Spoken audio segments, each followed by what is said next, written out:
Alright, well I'm really excited today about the project that I've got here for you. We're making a needle sewing book. It's got a wonderful little button ribbon closure and will help you store all of your needles in it. I know I always have trouble trying to keep track of where all my sewing needles are, and making this has been extremely helpful. I'm really excited to share it with you, and so now that you've seen the project, let's get going. Alright, so for this project, what you're going to need is a sheet of felt, a scrap of fabric, or you can use a quilter square, a piece of ribbon, a button, needle, thread, pins, scissors, a piece of dowel or a paintbrush or something to help us turn out the corners, and your pattern. You can use the one that I've provided, or you can create your own. It's going to be a rectangle that's 4 inches long, 4 inches high, by 7 inches long. So now that we have all of our materials, let's get started. Alright, so lay out your fabric so that it's flat, and then you're also going to lay your felt on top of that. Now we're going to pin the pattern to the felt and the fabric so that it doesn't move as we go to cut it. I generally just do the corners since this is small and they're flat seams.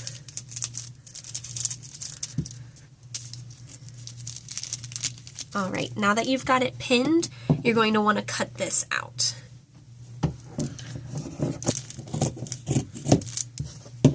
Okay, now we can put our scissors to the side. So next we're going to unpin the pattern from the fabric. And we're going to set that to the side so we can reference it. Now on the pattern, as you can see, this mark tells us where our ribbon is going to be. So we're going to want to make sure that we put that in here when we go to sew it. So I'm going to take my ribbon, and like I said, we want this to act as a loop to go over our button to close it. So I'm going to make sure that my ribbon loops and comes together flat like this. Now you might think that to sew it we want it here, like this, but really since we want it to be on the outside, we're going to want to sew it in like this, but we're going to want to sandwich it between the two layers. So I'm going to get our ribbon in there, and now so it doesn't move, I'm going to pin it in place. There. Now since we're sewing this inside out and we're going to be able to want to turn it right side out, we're going to leave a little gap from our sewing so we have room to turn it. I'm going to leave that gap over on this other end. So I'm going to mark that with 2 pins. You might want a gap about 1 inch apart, or you might want to do it a little wider if you're not used to turning things inside out. Now I'm going to pin the rest of this to make sure my fabric doesn't move as I go to sew it. Alright, now that we've got it pinned and our ribbon in the right spot, we're going to go to the sewing machine. Okay, now I'm going to make sure I start at one side where the pin is for the gap so that I can sew the entire circumference and end over here. That way I don't have to do as many seams. So our seam allowance is 1/2 inch, so I'm going to make sure that's how much I do all the way around. So let's go.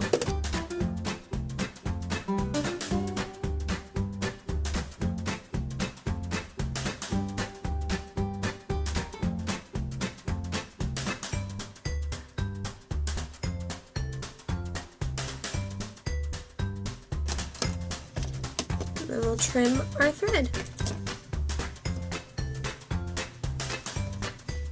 For this next step, we're going to need our scissors again. See, now we have all of our edges done, but we have too much ribbon here that we don't need inside, and we're going to want to trim the corners so that they turn properly.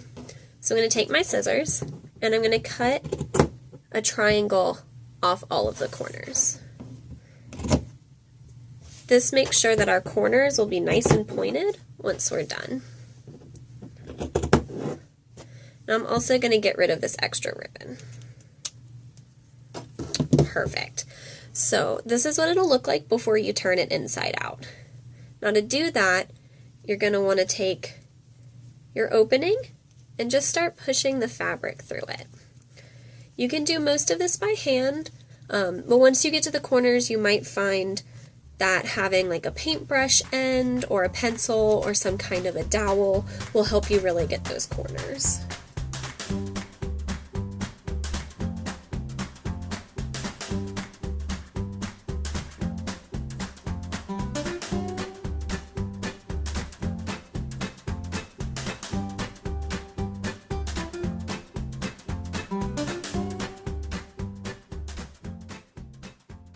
Alright, so now it looks like this.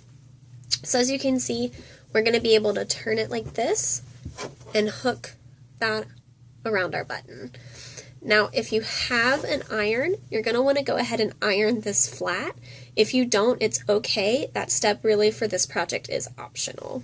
So as you can see, we still have this opening here, and we're going to want to sew that closed. So how I'm going to do this is we're going to sew what's called a top stitch all around the top. That's also going to help keep our fabric flat in case you didn't iron it already. So let's go back to the sewing machine.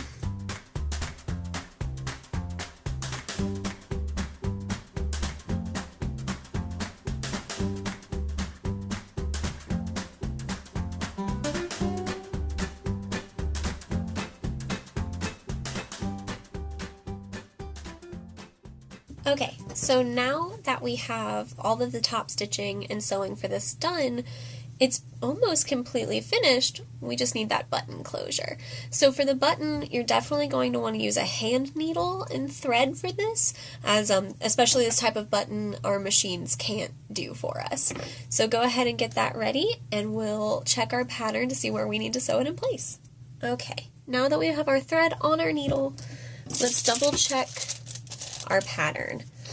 So the pattern we might have to adjust from in case our ribbon moved. So you can go by the pattern and look where that button marker was, or what might even be easier is just fold it over and look and see where your button needs to go. But make sure you don't shift it too much when you go to flatten this back out. So now let's sew our button in place. Some people really don't want to see their thread when they do this, and they try to do it all in between the layers.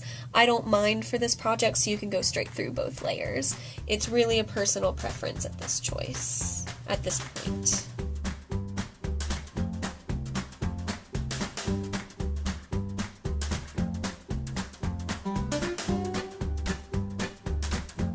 Since these don't get as much wear as, say, a pair of pants, you don't have to do as many loops around the button as you would otherwise. I do about 4 or 5, and then I go ahead and knot this off.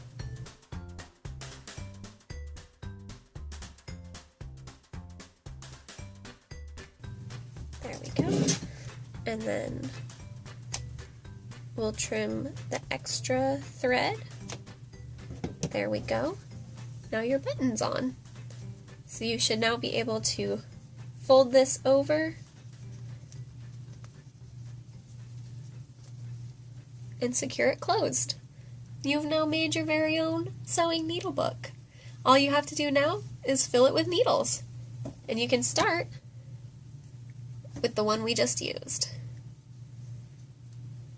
So there you go.